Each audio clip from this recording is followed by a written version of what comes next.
Diabetes म्हणजे फक्त sugar वाढणं असं अनेकांना वाटतं, पण खरं म्हणजे डायबिटीस हा पूर्ण शरीरावर परिणाम करणारा आजार आहे आणि त्याचा सर्वात मोठा परिणाम असतो हृदयावर.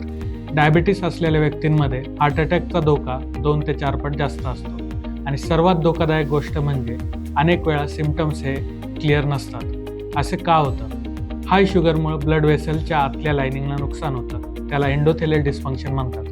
त्यामुळे आर्टरीजमध्ये प्लाक तयार होण्याची प्रक्रिया वेगाने होते. त्याचबरोबर डायबिटीसमुळे इन्फ्लेमेशन वाढतं, कोलेस्ट्रॉल पॅटर्न बदलतो, LDL वाढते, HDL कमी होते आणि ओव्हरऑल रिस्क सिग्निफिकंटली वाढते. आणि एक महत्त्वाची गोष्ट म्हणजे डायबेटिक न्यूरोपॅथी. यामध्ये पेन सेन्सेशन कमी होतात, म्हणजे हार्ट अटॅक झाला तरी टिपिकल चेस्ट पेन जाणवत नाही आणि सायलेंट अटॅक होतो.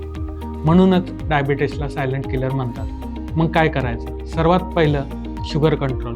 HbA1c टार्गेटमध्ये ठेवणं खूप महत्त्वाचं आहे. पण फक्त शुगर कंट्रोल पुरेसे नाही. Blood pressure control, cholesterol management हे इक्वली महत्त्वाचे आहेत. लाईफस्टाईल इथे की रोल प्ले करते. Healthy diet, regular exercise, weight control आणि रेग्युलर हार्ट स्क्रीनिंगसुद्धा गरजेचे आहे, जसे ECG, इको आणि गरजेनुसार ट्रेडमिल टेस्ट.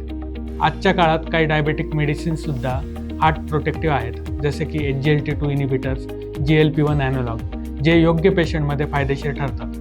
म्हणून डायबिटीस मॅनेजमेंट हे फक्त शुगर मॅनेजमेंट पुरते मर्यादित नाही, तर ते हार्ट प्रोटेक्शनचा सुद्धा पार्ट आहे.